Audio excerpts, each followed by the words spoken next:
नमस्कार, मैं ज्ञान प्रकाश। आज मैं इंडियन पॉलिटी का आपके लिए बहुत ही महत्वपूर्ण टॉपिक लेकर के आया हूं और वो है भारत परिषद अधिनियम 1909। ये भारतीय परिषद अधिनियम 1909 है। इसको हम मार्ले मिंटो सुधार कहते हैं। क्या मार्ले मिंटो सुधार अधिनियम के विषय में जानते हैं? क्या आप जानते हैं भारत में फूट डालो राज करो नीति का प्रतिपादन कौन किया था? क्या आप जानते हैं कि भारत में सांप्रदायिकता को भड़काने वाले कौन थे? भारत में सांप्रदायिकता का पिता किसे कहा जाता है? अगर ये सब नहीं जानते हैं तो आप मेरे साथ वीडियो पर अंत तक बने रहिए। मैं आपको बताऊंगा कि भारत में फूट डालो राज करो नीति का प्रतिपादक कौन है, हमारे सांप्रदायिकता का जनक कौन है, हमारे भारत में हिंदू मुस्लिम एकताओं के बीच नफरत का बीज आपको किसने बोया, ये सारी मैं बातें बताऊंगा। और भारतीय लोग को पहली बार संसदीय प्रणाली से अनुभव ये किस अधिनियम ने कराया, मैं आप सभी को ये सब बताऊंगा। और आज मैं बताने जा रहा हूं आपका भारतीय परिषद अधिनियम 1909, जिसको कहते हैं मार्ले मिंटो सुधार अधिनियम, इंडियन काउंसिल एक्ट 1909, जो काफी महत्वपूर्ण है और सभी परीक्षाओं के लिए एक समान क्या हाजी उपयोगी है। लेकिन मैं इस टॉपिक पर आने से पहले कहता हूं कि अगर आप मेरे चैनल को पहली बार देख रहे हैं, आप इसे सब्सक्राइब जरूर कर लेंगे और बेल आइकॉन के प्रेस को जरूर आप दबा लेंगे। और मैं आप सबसे कहना चाहता हूं कि वीडियो देखना बड़ी बात नहीं है, उसमें से ज्ञान लेना बड़ी बात है। आप सभी से मैं पूछना चाहता हूं, धन को पावर कहा गया है कि ज्ञान को पावर कहा गया है? धन को पावर नहीं कहा गया है, ज्ञान को पावर कहा गया है। धन आज है, कल नहीं रहेगा और धन को चोरी होने का डर रहता है और शिक्षा को कोई नहीं चुरा सकता है और शिक्षा ही आपको काफी मजबूती कर सकती है। इसीलिए शिक्षा के विषय में कहा गया है नॉलेज इज पावर। और आज मैं ये नॉलेज को, पावर को बढ़ाना चाहूंगा मार्ले मिंटो सुधार के साथ। देखिए, हम सबके पास क्या सीमित समय है। हम सीमित समय के लिए यहाँ पर आए हैं और हम अमर बन के नहीं आए हैं और बेकार के बातों में उलझना नहीं है। आप देखिएगा, कमजोर बन के रहेंगे, आपका दुरुपयोग होगा। दुरुपयोग किसका हो रहा है? जो कमजोर है कि मजबूत है? जो कमजोर है उन्हीं का दुरुपयोग होता है। कमजोर बल से, बुद्धि से, धन से, शरीर से जो कमजोर है उसी का दुरुपयोग हो रहा है। और जो आपके शिक्षा से कमजोर है, जो उसका बुद्धि नहीं है, उसी के कंधे का लोग इस्तेमाल कर रहे हैं। क्या आप चाहते हैं कि आपका भी कोई दुरुपयोग करे? क्या आप चाहते हैं कि दूसरों के पीछे अपनी जिंदगी बर्बाद करे? नहीं, आप मानव हैं, आप में असीम क्षमताएं हैं। आपको आगे बढ़ना है, आपको अपना कर्म करना है। ये कर्म भूमि है और कहा गया है कर्मण्येवाधिकारस्ते मा फलेषु कदाचन।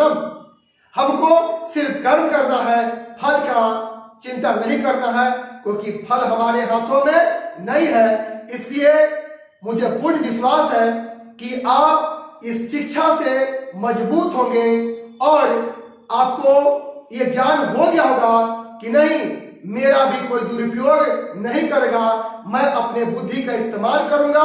जिसके पास ज्ञान है उसके पास बुद्धि है और जिसके पास सही ज्ञान है उसका कोई दुरुपयोग नहीं कर सकता है।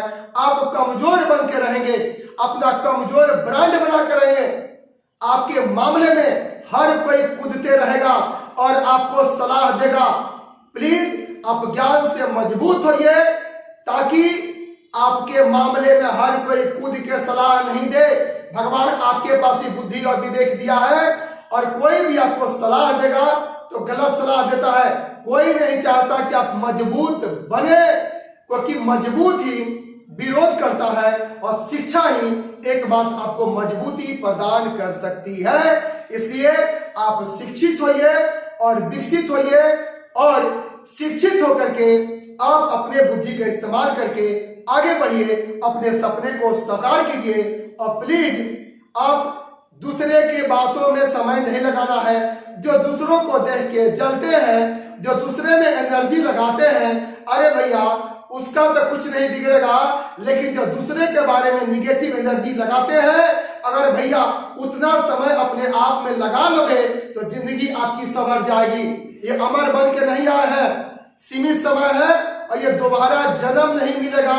ये जिंदगी जीने के लिए इसे जिंदगी जीना है और अपना एनर्जी जो है ये खुद के विकास में लगाना है, दूसरे में एनर्जी नहीं लगाना है। दूसरे में जितना एनर्जी लगाते हैं, अगर वो एनर्जी खुद में लगाएंगे तो हमारी जिंदगी खुशहाल हो जाएगी, हमारी जिंदगी बेहतर हो जाएगी। और आइए आपके ज्ञान के पावर को हम बढ़ा रहे हैं मार्ले मिंटू सुधार के साथ। ध्यान देंगे कि मार्ले मिंटू सुधार क्या है, काफी महत्वपूर्ण आपका टॉपिक है। भारत परिषद अधिनियम 1909 को मार्ले मिंटू सुधार कहा जाता है। मार्ले कौन था? मार्ले आपका भारत सचिव था। मार्ले कौन था? भारत सचिव था। मिंटू कौन था? भारत का वायसराय था। और इस मार्ले और मिंटू के नाम पर ही इस अधिनियम का नाम पड़ गया मार्ले मिंटू सुधार। और ये 1909 ईस्वी का जो अधिनियम बना, वो अधिनियम जो बना है ये 1892 के अधिनियम 1892 के अधिनियम के दोषों को के कमियों को दूर करने के लिए ही 1909 ईस्वी का अधिनियम क्या है पारित हुआ। और ये अधिनियम जो पारित हुआ, एक समिति थी, उस समिति का नाम था अरुंडले समिति। अरुंडले समिति की सिफारिश पर ही 1909 ईस्वी का अधिनियम क्या है पारित हुआ। याद हुआ वो समिति कौन थी? वो समिति थी अरुंडले समिति। अरुंडले समिति की सिफारिश पर ही ये 1909 ईस्वी का अधिनियम क्या है पारित हुआ है। और इस अधिनियम के पारित होने का उद्देश्य क्या था? इस अधिनियम के पारित होने का उद्देश्य क्या था कि हमारे देश में जो उग्रवाद एवं क्रांतिकारी राष्ट्रवाद पनप रहा था, और ये उग्रवाद एवं क्रांतिकारी राष्ट्रवाद ये अंग्रेजों के लिए, ये अंग्रेजी शासन के लिए ये काफी चुनौती था। अंग्रेजी सरकार इसको अपना बाधा समझते थे कि अगर भारत में उग्रवाद एवं क्रांति राष्ट्रवाद जन्म ले लिया तो अंग्रेजों को यहाँ से बोरिया बिस्तर समेटना पड़ेगा। इससे अंग्रेजों ने सोचा कि उग्रवाद एवं क्रांतिकारी राष्ट्रवाद को दमन करना ही होगा। जो हिंदू और मुसलमानों के बीच जो एकता है, उस एकता को तोड़ना ही होगा। और उसी एकता को तोड़ने के लिए आपके 1909 ईस्वी के अधिनियम में आपको मुसलमानों को पृथक निर्वाचन प्रणाली का प्रावधान किया गया और मुसलमानों को पृथक निर्वाचक मंडल का प्रावधान करके सांप्रदायिकता का बीज बोया गया। और इसी के द्वारा फूट डालो राज करो नीति का सूत्रपात हुआ। यानी मिंटो को वायसराय जो था और 1909 ईस्वी के अधिनियम द्वारा ही फूट डालो राज करो नीति का सूत्रपात हुआ। और आज भी समाज में कुछ ऐसे लोग हैं जो फूट डालकर और राज करने का काम करते हैं। आपके दो परिवारों के बीच में आपके फूट डाल करके आपके राज करते हैं, उनसे आपको बचना है। अगर आपका बुद्धि अगर कमजोर हुआ, अगर आप दूसरे की बातों को सुनते रहे तो लोग आपके भी जो है पारिवारिक लाइफ में जहर घोल देगा और आपके भी परिवार को तोड़ देगा। तो समाज में विघटनकारी तत्व आपके ज्यादा है, बनाने वाले कम, बिगाड़ने वाले की संख्या क्या है ज्यादा है। आपको ये भोजन में जहर घोल दिया जाए उसका तो इलाज होता है, लेकिन कोई कान में जहर घोल दे उसका कोई इलाज नहीं होता है।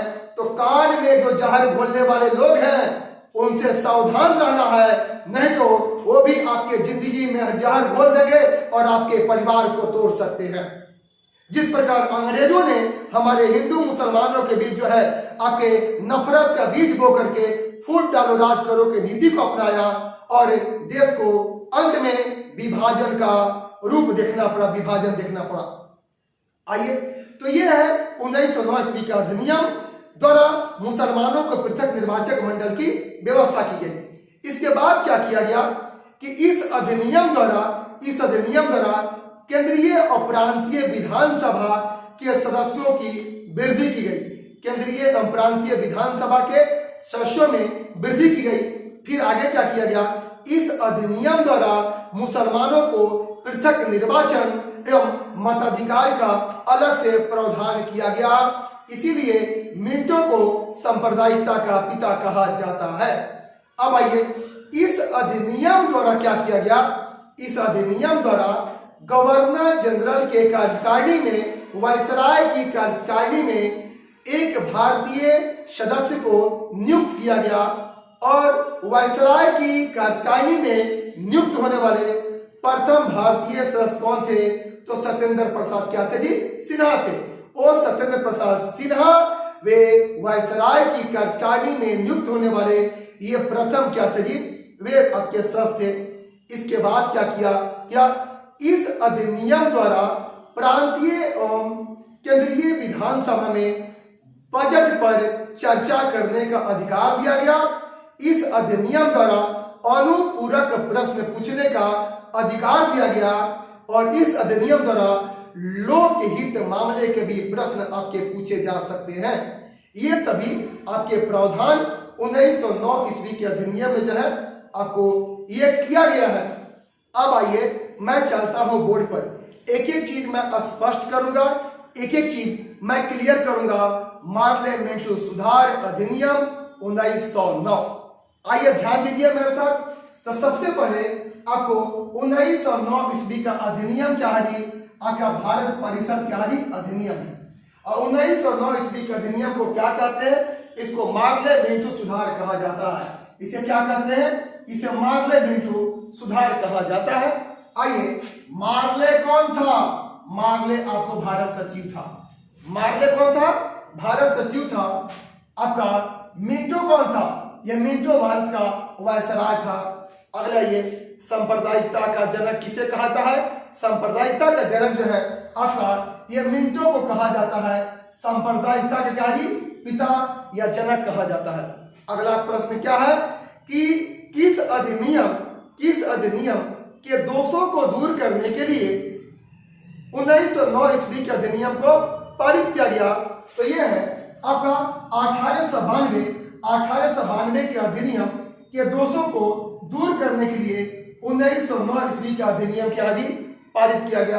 अब आइए, ये सर अरुंडले क्या था, समिति था। सर अरुंडले समिति के सिफारिश पर यह अधिनियम क्या है जी, आपको पारित हुआ।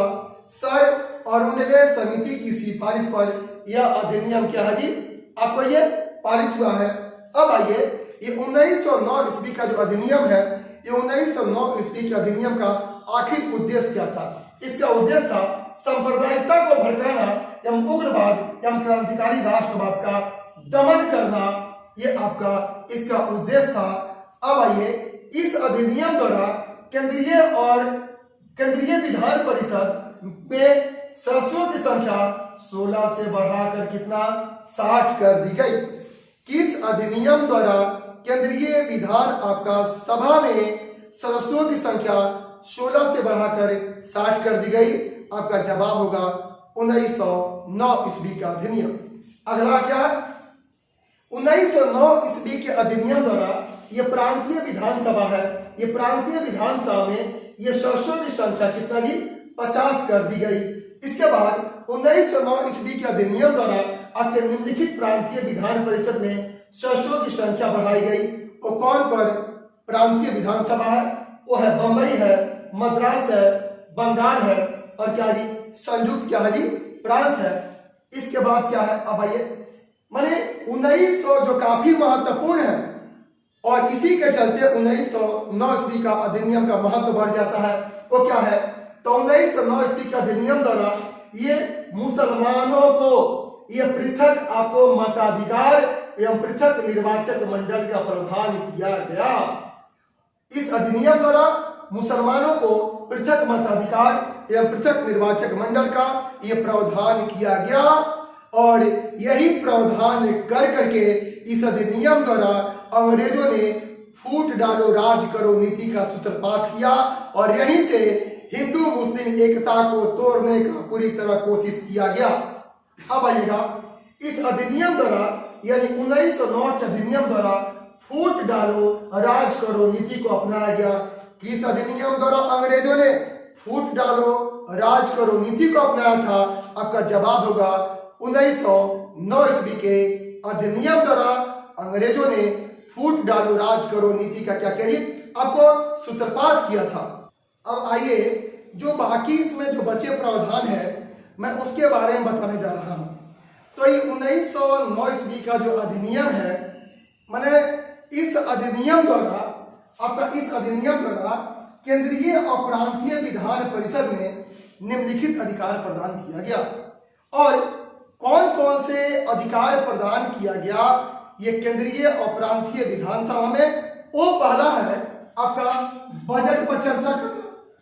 बजट पर चर्चा करने का प्रावधान 1909 ईस्वी के अधिनियम द्वारा दिया गया। दूसरा जो है अनुपूरक प्रश्न पूछना। अनुपूरक प्रश्न पूछने का अधिकार भी 1909 ईस्वी के अधिनियम द्वारा प्रदान किया गया। और तीसरा है आपका लोकहित के विषय पर प्रश्न पूछने का चर्चा करने का अधिकार जो है 1909 ईस्वी के अधिनियम द्वारा दिया गया। आप यहाँ पर पूछना चाहेंगे कि सर अनुपूरक प्रश्न क्या होता है, तो मैं बताना चाहता हूँ अनुपूरक प्रश्न को पूरक प्रश्न भी कहा जाता है। आज भी संसदीय प्रणाली में ये पूरक प्रश्न आपके पूछे जाते हैं। जब कोई मंत्री अपना उत्तर दे रहा होता है, जब कोई मंत्री किसी प्रश्न पर उत्तर या जवाब दे रहा होता है और उसके उत्तर से अगर कोई सदस्य संतुष्ट नहीं होता है तो सदस्य दोबारा जो मंत्री से प्रश्न पूछता है उसी प्रश्न को पूरक या अनुपूरक प्रश्न कहा जाता है। समझ में आया? मंत्री द्वारा किसी प्रश्न का जब उत्तर दिया जाता है और उसके उत्तर से जब कोई मेंबर संतुष्ट नहीं होता है तो मेंबर द्वारा जब दूसरा प्रश्न मंत्री जी से पूछा जाता है उसी प्रश्न को पूरक या अनुपूरक प्रश्न कहा जाता है। और 1909 ईस्वी के अधिनियम द्वारा केंद्रीय और प्रांतीय विधान परिषद में अनुपूरक प्रश्न पूछने का अधिकार प्रदान किया गया।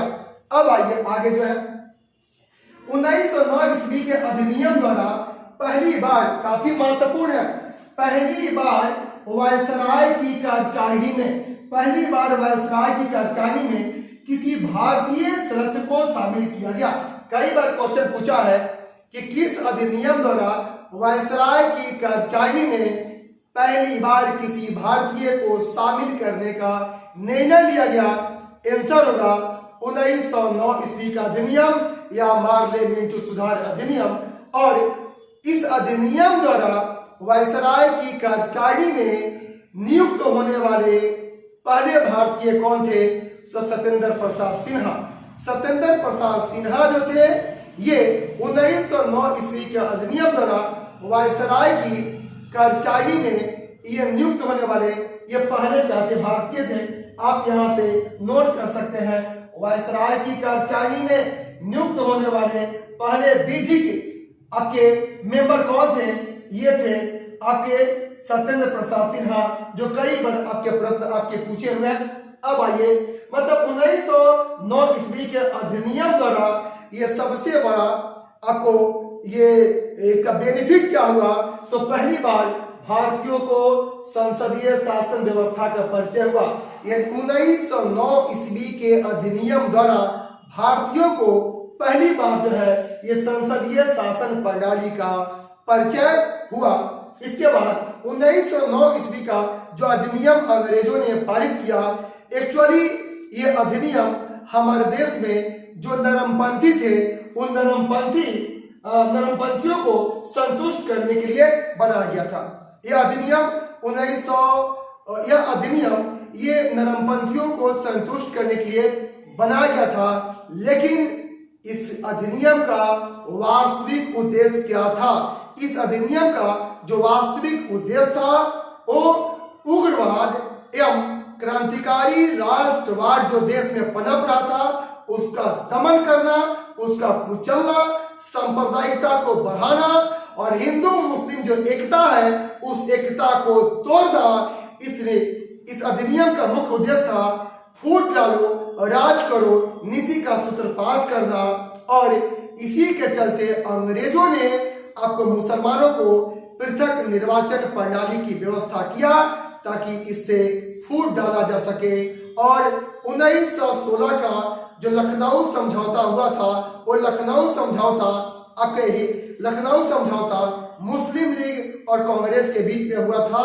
और 1916 के लखनऊ समझौता में कांग्रेसियों द्वारा ये मुसलमानों के पृथक निर्वाचन को स्वीकार कर लिया गया और कहा जाता है कि कांग्रेसियों द्वारा ये मुसलमानों के पृथक निर्वाचन को स्वीकार करना एक तरह से पाकिस्तान नामक देश का बीजारोपण वहीं पर हो गया था। यह आपके 1909 ईस्वी का अधिनियम। और ये 1909 ईस्वी के अधिनियम द्वारा अंग्रेजों ने सत्येंद्र प्रसाद सिन्हा को लॉर्ड की उपाधि दी थी। इनको जो है आपको ये लॉर्ड की उपाधि भी दिया गया था जो वायसराय की कार्यकारिणी में ये पहली बार नियुक्त हुए थे।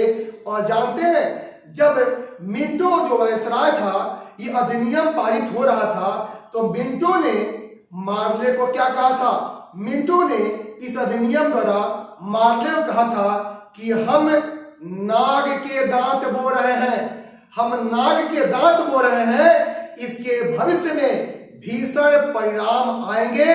तो भीषण परिणाम तो आया ही, हमारे देश का विभाजन हुआ। क्या इससे बड़ा भी कोई भीषण परिणाम हो सकता है? ये था आपके 1909 ईस्वी के आपका अधिनियम का प्रभाव। ये जो भी महत्वपूर्ण जानकारियां थी मैं आपको दे दिया हूं, इसको अंत तक देखिएगा। इसके बाहर से प्रश्न आपको नहीं पूछेगा।